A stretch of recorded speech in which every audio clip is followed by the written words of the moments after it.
اعوذ باللہ من الشیطان الرجیم بسم اللہ الرحمن الرحیم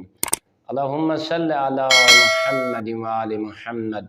مومنین مسلمین، رسول خدا صلی اللہ علیہ وآلہ وسلم اپنے صحابی کو ارشاد فرمائیں کہ اے میرا صحابی، اے عبد خدا، میں نے سنا ہے کہ اللہ نے تے کو بیٹی عطا فرمائیے اور تو اللہ دی اس تقسیم تے راضی نہ ہے۔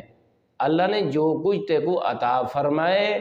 تو اندے تے راضی نظر نہ آ رہی ہے، تو مولا نے اس عبد خدا کو، اپنے صحابی کو ارشاد فرمایا، اے عبد خدا، میں محمد اللہ دے رسول تے کو پوچھنا چاہنا، کیا وہ بیٹی جڑی اللہ نے تے کو عطا فرمائی ہے، کیا وہ تیرا کوئی نقصان کر رہی ہے؟ دوسرا یہ دسا، اللہ نے جو تے کو ایک پھول عطا فرمائے تاکہ تو ہر وقت ان دی خوشبو ہی محسوس کرے دا رہے ونجے، کیا تو اللہ دے اس فیصلے تے راضی نہ ہے؟ پت مولا نے تیسری بات فرمائی، مومنین مسلمین دیکھ کے فرمایا، کیا جس مالک و خالق اللہ نے، جس ہستی نے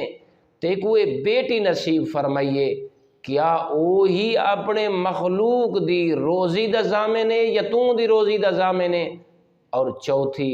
گل مولا نے ایسی ارشاد فرمائی، خدا شاہد ہے، انسان دے دریچیاں کو کھولنے والی، بند دروازیاں کو کھولنے والی بات ہے۔ مولا نے ارشاد فرمایا، کیا اے عبد خدا، اے میرا صحابی، تو خوش نہ ہے کہ اللہ رب العزت تیرے رسول کو، تیرے آقا کو، تیرے مولا کو، محمد المصطفیٰ صلی اللہ علیہ وآلہ وسلم کوئی